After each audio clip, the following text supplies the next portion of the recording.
2026 regular meeting of the Board of Education, of the COSD 201 Board of Education. Roll call, please. Leah Conover. Here. Heather Franklin. Here. Carlos Avia. Timothy Orman. Here. Adina Hoover. Here. Kevin Marin. Here. Alexandria Mill. Here. Stand for the pledge, please. I pledge allegiance To the flag of the United States of America and to the republic for which it stands, one nation, under God, indivisible, with liberty and justice for all. Okay, the chair will entertain a motion to enter closed session to discuss specific employees, student discipline, superintendent evaluation, review of closed session minutes, and potential litigation. Do I have to say the 5 ILCS? Yeah. Yeah, you can. It doesn't matter. 5 ILCS 120/2. So moved. Second. Roll call, please. Dr. Hoover. Yes. Miss Mill. Yes. Miss Franklin. Yes. Mr. Orman. Yes. Mr. Marin. Yes. Miss Conover. Yes. Motion passes. We'll be back.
Do we have any public comments? No, no one gave me.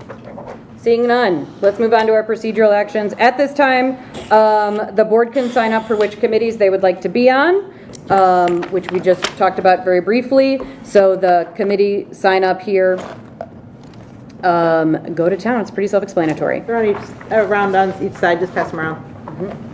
Do I have to pass this around? Yeah? I have one over Okay, there. everybody's got Just it. to make sure Heather sees it and. Is there going to be an opportunity to suggest additional committees, or how do we go about that process?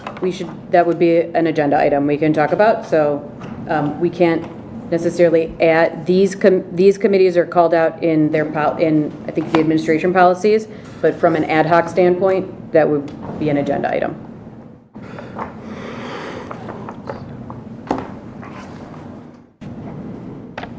Any other questions on that one?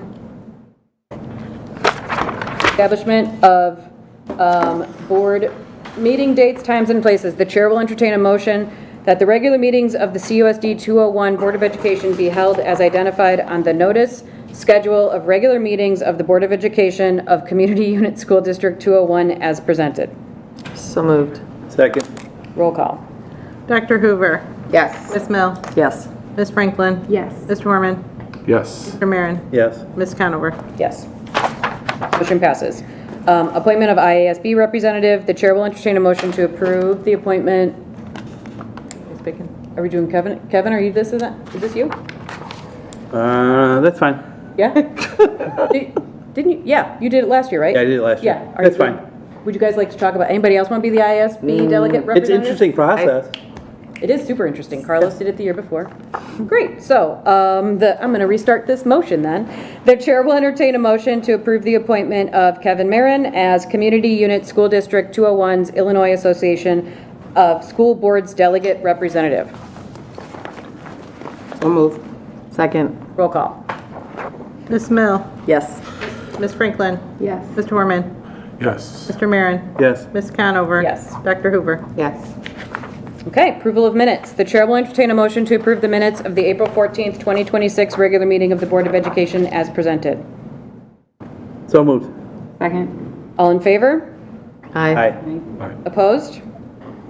Motion passes. April 14th, 2026 closed. The chair will entertain a motion to approve the minutes of the closed session of the April 14th, 2026 regular meeting of the Board of Education as presented.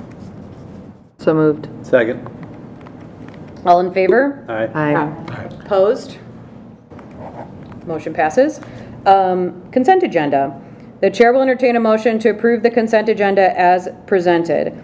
Personnel recommendations: Caitlin Moser, social worker; Amelia Berta, elementary teacher; William McGee, summer temporary help; resignation, retirement, leave of absence; approval of the May 2026 expenditure report; ratification of the March 2026 regular payroll; approval of the SACID lease agreement.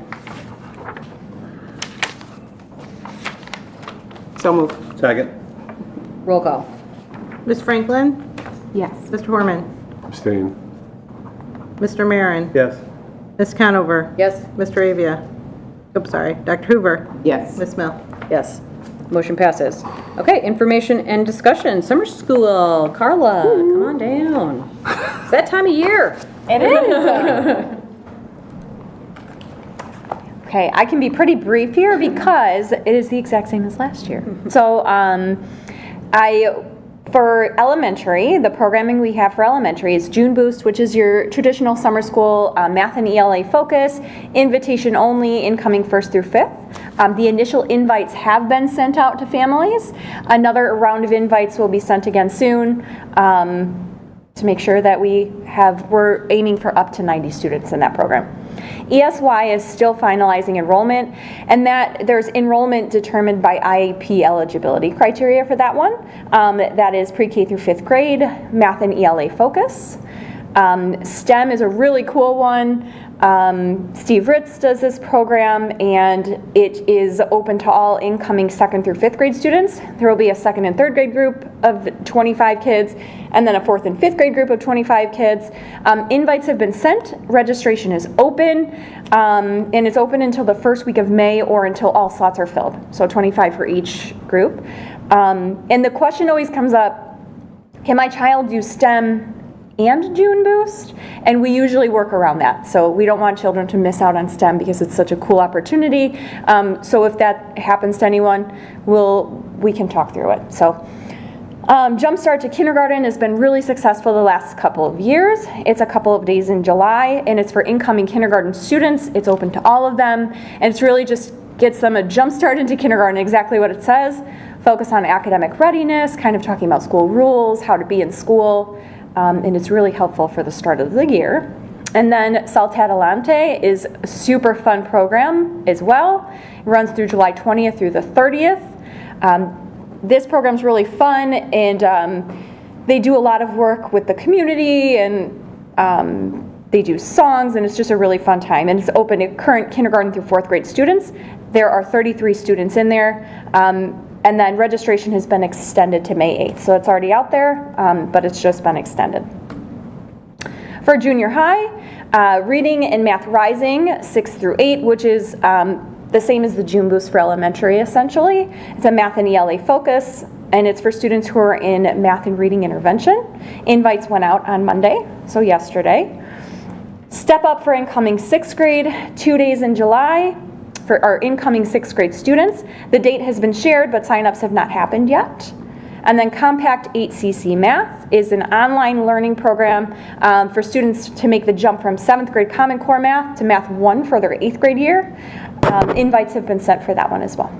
And just to clarify, Math 1 is a high school class. So they're essentially starting high school math in 8th grade. So Yes. just to put it in normal terms. And then summer programming for the high school is the same as it was last year as well. A lot of really cool options. Credit recovery, and this gives kids the opportunity to recover credit from failed classes for incoming 10th through 12th grade students. Invites usually are typically sent after final exams in spring. Jump to AP Geography is so much fun. Everyone raves about this. There's a classroom session and then a field trip session, and those field trips I hear are some of the best things ever. And it's for any students enrolled to take AP Human Geography. Invites haven't happened on that yet. That's coming soon as well. Team Transitions in English and Math. It's help for any student with literacy and math skills enrolled in Literacy Workshop and or Math 1A. Invites, again, haven't been sent yet. Those are coming soon. High school usually waits until after a lot of their grades and stuff are in before they share this. Freshman orientation, the date has been shared with families. That will be August 13th, and it's for all freshmen and students new to 201, high school students new to 201. And then the summer bump, honors math, pre-calc, calculus. It's flexible scheduling, and it's really for kids to, so they can enter in and participate in more rigorous coursework for 9th through 12th grade students looking for enrichment. And again, the invites, they're coming soon. So what's really cool that we love is that we're able to offer a variety of programs in our small district. So for kids who need additional support in math and ELA, for enrichment, science programming, so that's always fun for us. Does anyone have any questions? Before you leave, Dr. Braun, can you go back to those 3 slides that outline the program? Sure, which one? That first one there.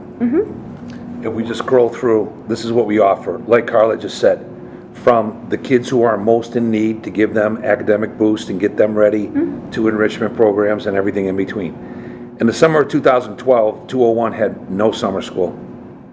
as in none. Now, if we go through this, and I'm going to be done with after this statement, these are all the options, as Carlos said, for a small district, encompassing everything from supports to enrichment. But this is the one slide. To the next one, please, once again. To this junior high program, to the high school program. It's pretty incredible. And I'm just saying, the history of this is from nothing, as in nothing, to all the hardworking teachers like Brian and Anna who are here today, who are willing to, work this. And it's an incredible opportunity for our kids that the district provides.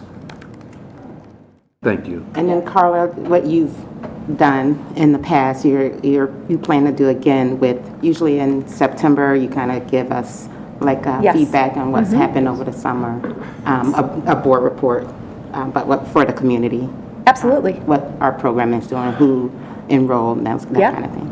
I will definitely do that. You set the bar high, so. We'll make sure there's a note Oh, yeah. for that board agenda, yeah, whenever it knows. And to your point, Carla, to your point as well, that piece of like, I can remember growing up, summer school was not, it was like, oh, you're going to summer school.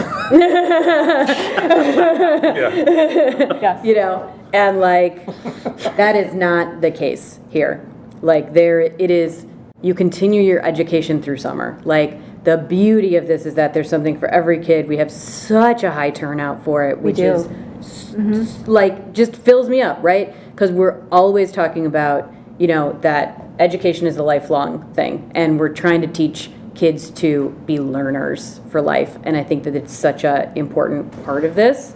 The community loves it. It's something super special that we do. So I want to thank you. I want to thank the administration for continuing to focus on this stuff and continuing to make things interesting and exciting. So please.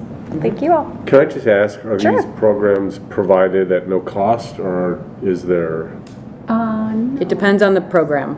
It depends on the program. STEM is a minimal cost, so that STEM program, but the June Boost is covered by the district. So, yeah, it depends on the program. Also, Adelante maybe? No, I think ESY that is covered. It's that's a low cost. Yeah. I know the math, there's a cost. Yeah, Minimal. it's dependent on the program.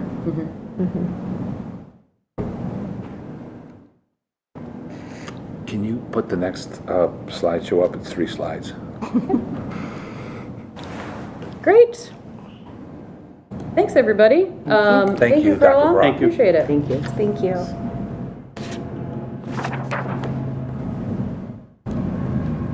Okie dokie, our next discussion item, Dr. Balderman's professional development, his presentation. I only have 3 slides, and I'll be quick about it. It's the first board meeting I missed in 3 years. And I just want to be very clear, I think the board knows this for certain, and so the taxpayers, there was no cost in the district except for my being at this learning event. So it was 3 days in Puerto Rico. At first, I really didn't know that I wanted to go. I want to thank Mary Kassir and Edith Corrington for getting me connected to Dr. Maria Armstrong, who ran this incredible conference. There were about 500 people there, dignitaries from throughout Puerto Rico and 7 other countries, and it was truly an incredible experience. And I was a panelist. I don't know if they vetted my resume before they asked me to be a panelist because I was talking on AI, and anybody who knows me may be like, why the heck did they pick this guy for AI? But I did a lot of learning there, but it was really a great learning experience. They picked up the cost of the registration and my hotel, and I paid for my own airfare. And I will just say very briefly, it was so worth the investment of time, and I'll tell you why in a moment. The most memorable quote that I came away with, and it really helped me to develop a greater sense of urgency that we have to address this, was that AI will not replace you, but somebody using AI will. And I think we have to continuously look at if we're providing our students with the learning opportunities to be very AI savvy and knowledgeable. It's a place that all districts need to work on, but including us. So it really, I won't give you all the details of all the sessions I attended, but that really was my takeaway in lighting that fire within me. So I just reduced 2 days to 30 seconds. So now, the best part for me personally was this amazing experience. The first speaker at the conference, and to me, the most valuable session that I attended, was to Javier Aguel. Amazing person. He's going to come visit our district in mid-May. I would like all you to meet him. I would love for any parents who are interested to come and meet with him. We've talked about, some of our parents have met with Edith and Carla and talked about, to all of us, the need for more training in neurodiversity and neurodivergent learners. Javier was born in Nicaragua. His family lost everything in a civil war. He moved to the United States, to the Bethesda, Maryland area. Fascinating story. He went to school. His words and his teacher's words, not mine. They said they considered him to be mildly retarded. He struggled in school. He ended up dropping out of junior college, going back and getting his degree from George Washington University, then getting graduate degrees from Yale and Harvard, and he also taught at MIT. And he started this company called CogX, which is really about helping people understand the science of learning and brain research. And I was just very taken by him, not only his personal story and who he is, but what he offers. So I'm going to personally take his online course that includes things like developing sophisticated learners, capturing student attention, addressing processing speed, leverage working memory, support executive functioning, teaching for mastery, foster metacognition, provide effective feedback, teach for belonging, emotional and relationships, engagement and motivation, and understanding cognitive diversity for equity purposes. And I would invite, he's going to be out here on the 15th. We'll have a session for leaders to meet with him. We'll have a session for parents to meet with him. And I really would like to explore more about what he could potentially offer us in training. But I want to personally take the training first and then invite others through invitation, because it's a 38-hour course and it's not for free, to people who are interested to learn more about this. But he's an amazing individual. I think what he's talking about is part of what we need to address in our district, and that was the best part of the conference. So. Questions? Yeah, it sounds exciting. I think it's great to be a lifelong learner, continue to learn, don't be stagnant. I'm impressed that you strive for that. Regarding AI, I attended a session at the Tri-Conference, and I agree with you that urgency to learn as a tool, not to supplement people, but as a tool. I use it at work to kind of refine my writing, and it's helpful. Mm-hmm. So I like that idea, the urgency to bring it into the schools to use. Appropriate use of AI. Teaching them how exactly. To, Yes. Because I think that truly is, I utilize AI quite often, but Right. it is a tool. I don't ever use it as a final anything. No, it doesn't Or replace my replacement Tool, thoughts. it's an ideation, yeah, Right. blind spots, it's Yep. somebody to talk to when I'm not quite sure what I'm doing and I'm too embarrassed to ask somebody else. I can Yes. ask AI, right? And it helps me elevate my own work, but teaching our students how to use it responsibly Yes. and appropriately, because frankly it is here. It's not going away. So let's teach them how to use it appropriately and be responsible users of it. I think that's wonderful. Yeah.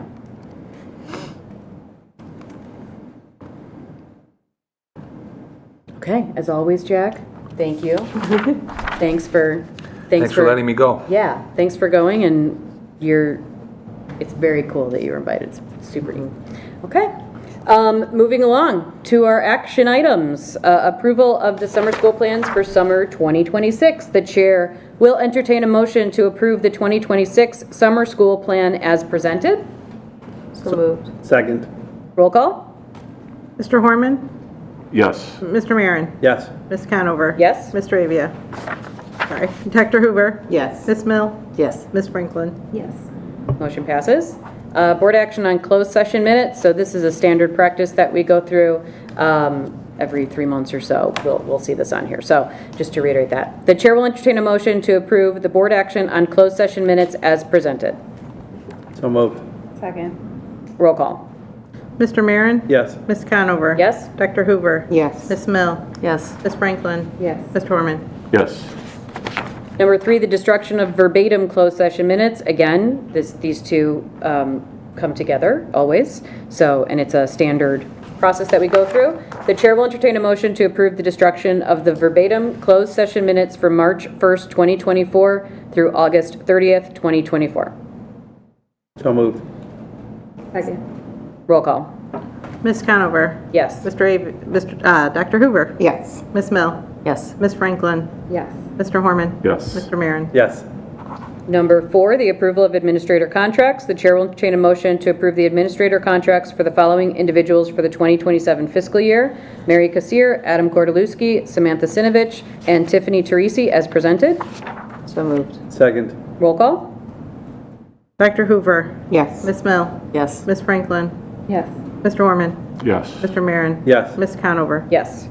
Approval of multi-year contract for administrator. The chair will recommend a motion to approve the multi-year contract for the Assistant Superintendent of Finance and Human Resources, Ronald O'Connor, from July 1st, 2026 through June 30th, 2030, as presented. So moved. Second. Verification. Wait. It is, 2026, 27, 27, 28, 28, 29, so it should be 29. Okay. So we'll Can do we make a this. correction, or do we That's the table? next time. Is it 4? 3 or 4? 3. 3. Oh. Yeah. Okay, that's So we'll right. push this to the, we're not going to take action Yeah, on that. it's We'll push really- it to the It next said it agenda. would be June 30th of 30, not that 29. following fiscal year. No, it'd be 29 then. If it's 3 years, let's do We're 29. doing 3? Oh. Yeah, so we'll push it to the Okay. next. There's also some typos that I think need to be corrected in the agreement, like 1.4. In which one? Well, like 1.4 says by the year 260. Okay, we'll get that. Make corrections, table. Let's do it I now. hope you're around that long. We're going to come back to this one. 2060. Approval of multi-year contract for Manning Elementary Assistant Principal. Yes. The chair will entertain a motion to approve the multi-year contract for Stephanie as follows: 2026-2027 school year as Manning Assistant Principal, and the 2027 to 2029 school years as Manning Principal, as presented. So moved. Second. Roll call. Ms. Mill? Yes. Ms. Franklin? Yes. Mr. Horman? Yes. Mr. Marin? Yes. Ms. Conover? Yes. Dr. Hoover? Yes. Motion passes. Superintendent's report. What are we gonna do about the Ron contract right now? It'll come back at our next board meeting. Okay. All right, we'll talk. Yep, it'll be on the next agenda. All right. Tighten it up for it. Just two major items, if you will.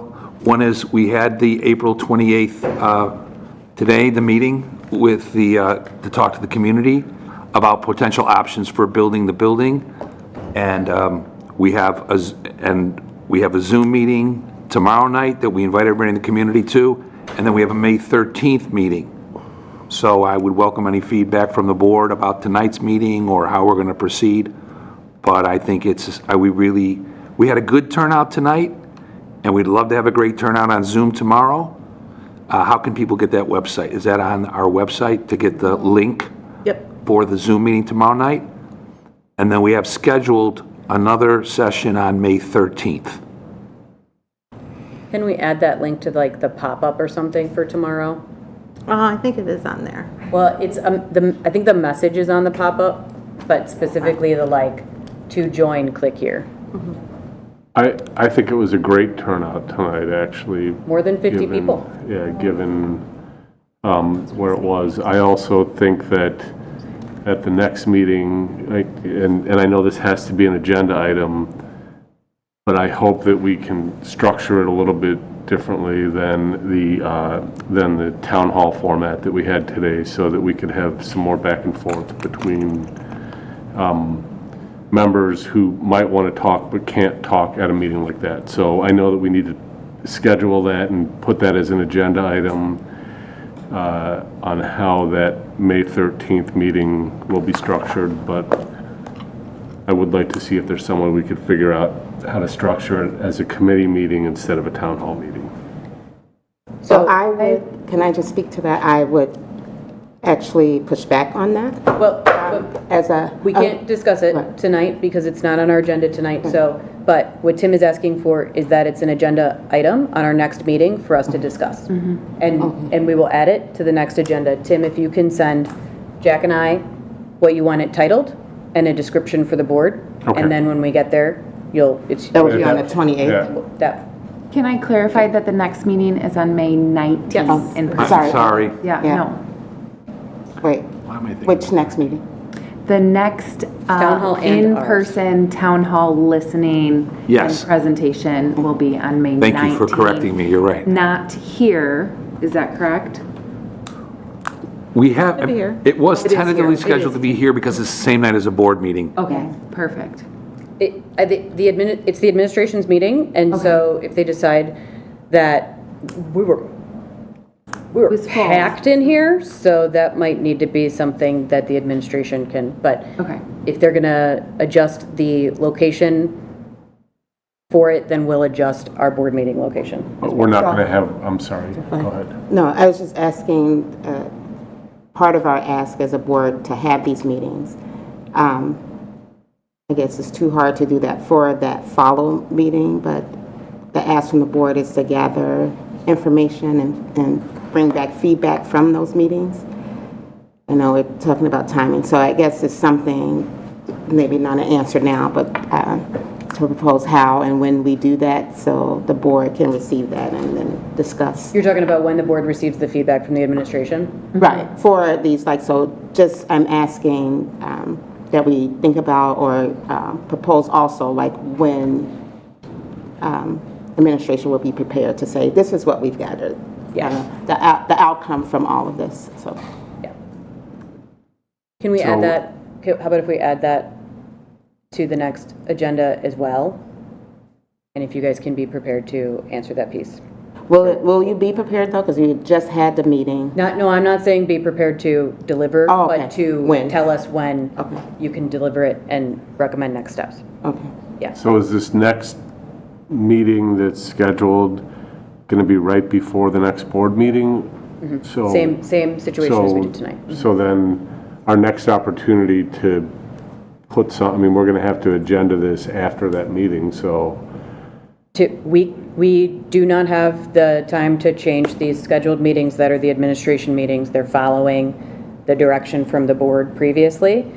The conversation that you want to have is still valid because this is almost certainly not the last of these.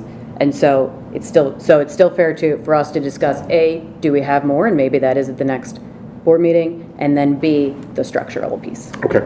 Okay, I anticipate just like the last couple of years, we had kind of rounds of town halls. Okay. Second part of I'm going to turn over to Brian and Anna, Brian Roach and Anna Jacobowski, who are English teachers at Westmont High School. Normally during my superintendent report, I try to highlight some of the great things that are happening in our district. And I just want to say that there's been some issues raised that I think are important about making sure that we are addressing the needs of all students. And we are definitely, all of our kids are sacred to us. We're compassion first. All means all. That's partly why we have the success we have. And I'm not going to talk about all the numbers and the quantitative data and all the rankings and all the awards and achievements. I really want to address that our district, including these incredible two professionals who represent many great teachers in this district, we are just, if not more dedicated to the kids who have the greatest challenges in learning. And it's a continuous improvement process. We always have to get better. And I know Tiffany is working with Dr. Destiny Huff to talk about training for our teachers in neurodivergent thinking and learning. I talked about Javier Arguello and how he could address these through training. But I just want to make clear that in addition to all the great accomplishments, including in my estimation, the students with IEPs and their growth sometimes is greater than the scores of some very high-power schools in the area. And that's not typical.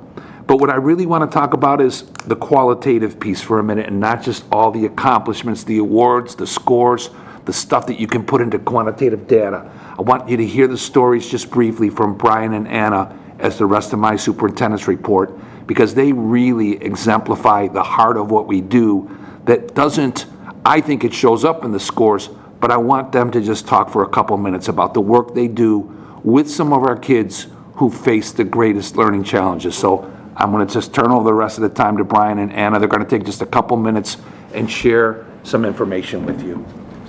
Hi, I'm Anna. It's nice to see all of you. I teach English at the high school, and I'm an instructional coach in the building as well. Brian Roach, freshman English, sophomore English, and then our literacy workshop class that we co-teach together. So thank you for having us to discuss all of this. We appreciate everything that you all do. And thank you, Jack, for all the support always through the years. So we were asked to talk a little bit about literacy workshop, and this is a class that we teach together that is structured to support students with reading and writing and fluency difficulty in high school.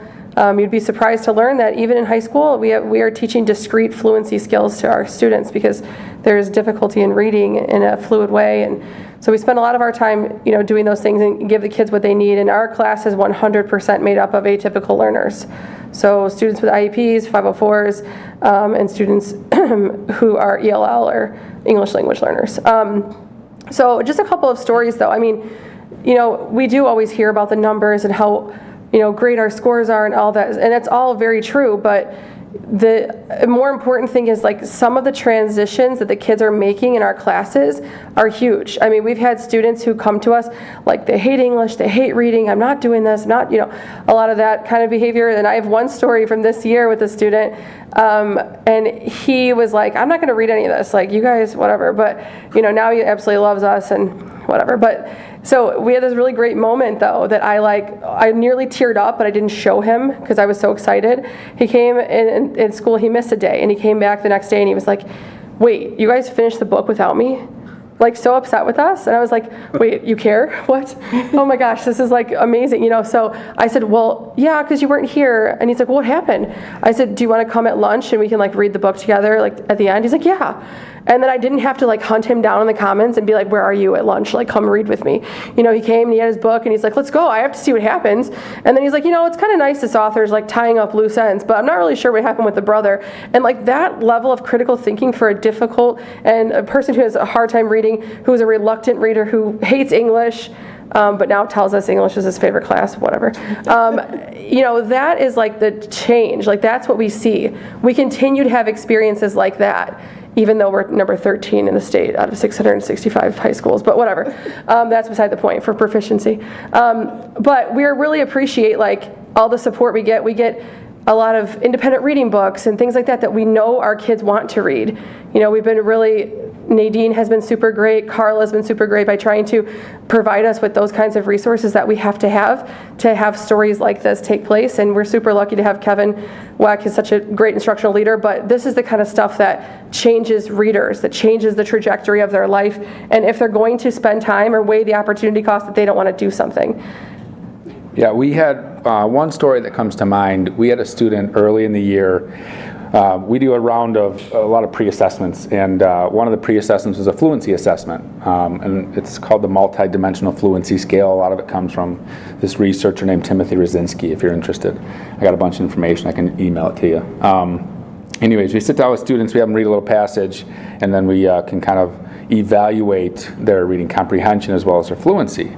And we're going through students, and then we get to one student, and he's looking at it, and we have to time it. So we start the timer, and he's looking at it, and we're kind of looking at each other. We go, oh boy, what's going on? And then he just kind of breaks down in tears. And we're like, then we just start talking. I'm like, what's going on? What's running through your mind?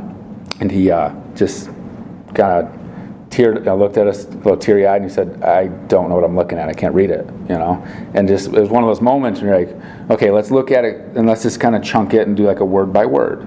So at this point, we weren't even trying to get data. We're just trying to okay, let's stop that, and let's just talk human to human for a second. And eventually he got through it, okay, did okay, and then now, not that he's, super fluent now. I wish I could say, my amazing teaching, he's so fluent now. But I will say the confidence has grown enough to the point where he is volunteering to read Macbeth in class, which is huge, okay? So I think without that support class, these kind of interventions and stories and successes would never happen. This is the other part of the story, and I present so much quantitative data. I think that's important. And this team, with their teammates, is responsible to be in the top 1% in the state for growth in Illinois for literacy. And as Anna mentioned, top 2.5% or 2% for proficiency. But the kids who don't pass the state exam get as much love and attention from these incredible teachers. We have been pulling in students for our interventions way before anybody ever wanted us to, because these students are definitely our lowest performing kids, and when I became department coordinator, I don't know, 8 years ago or something, there was this focus and even all the research is we make sure you're focusing all here, and we have this intervention class, so we don't need to do all these interventions. But we changed the whole game. We pulled in all of our students, the kids who were the lowest. We even had to spread ourselves thin sometimes with the resources. But we wanted that growth, and we do track the growth for literacy workshop classes. We're super lucky that we teach English 1 and English 2, so that when we take this course and we have the time with the kids, it's an extension of what we're doing, and we know the best way to go about it is to make sure the Tier 1 teachers are delivering the Tier 2 intervention at that level. Yes, that's not typical in some schools. It makes it a legit Tier 2 intervention. Correct. And now the accountability metrics being what they are, how they're changing, this growth, I think will help us even more, because it wasn't considered. Before it was just proficient. Who's proficient, who's not? And now it's not just proficiency, but also how many of our students are actually growing and improving, which I love. And we've been tracking since we started teaching this class. So we care immensely. And our kids, they grow to love us, and that rapport that we build is the most important thing we have, because they will do anything we ask them to do. That's the truth. And so we don't have to fight the fight. Because of the relationships and the true love they show their students.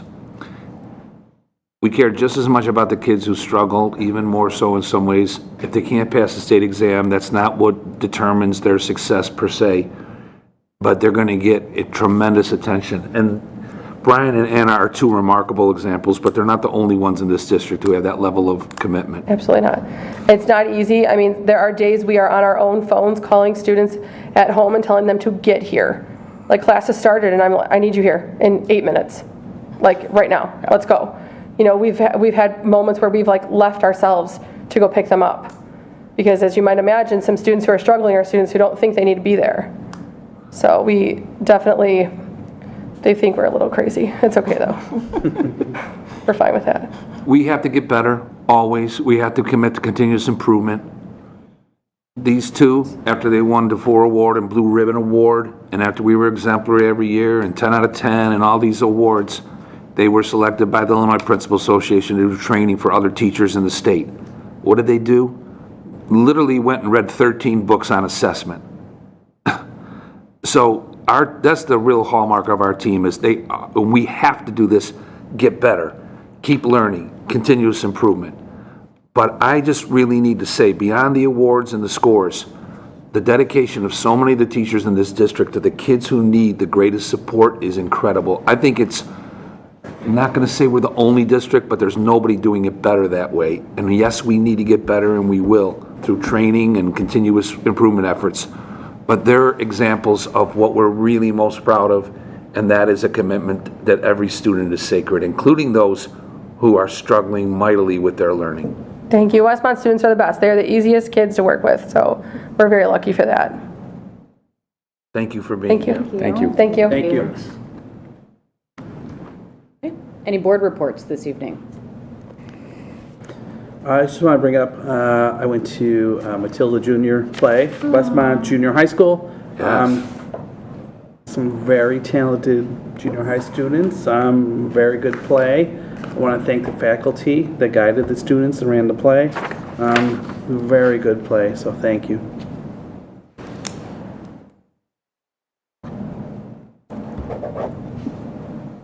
Okie dokie. Closed session, we do not have anything for a second closed session.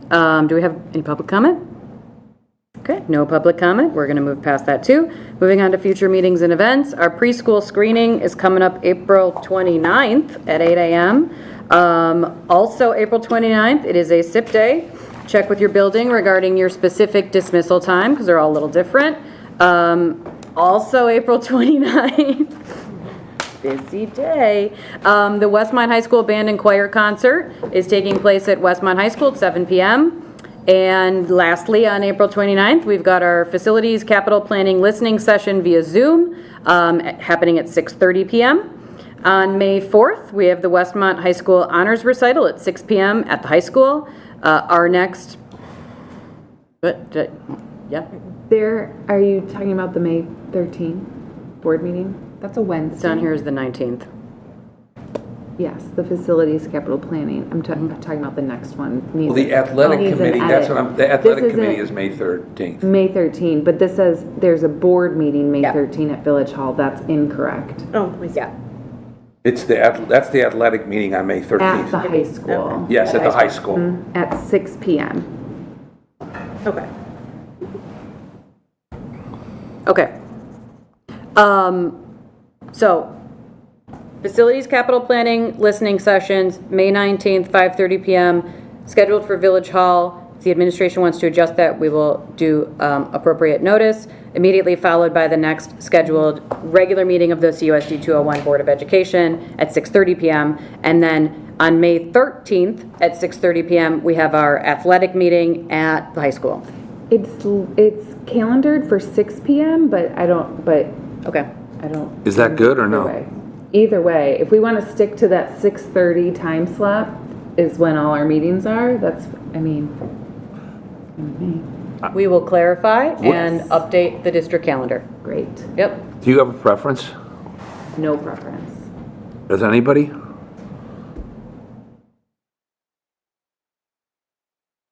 We'll figure that out later. Wasn't it previously publicized for 6, though? I think it should, I think we should It's on the keep it at district 6. calendar currently Yeah. at 6 p.m. Let's keep it at 6 then, just Yeah, I in think we case people should. planned or Yep. something. Go for it. Okay.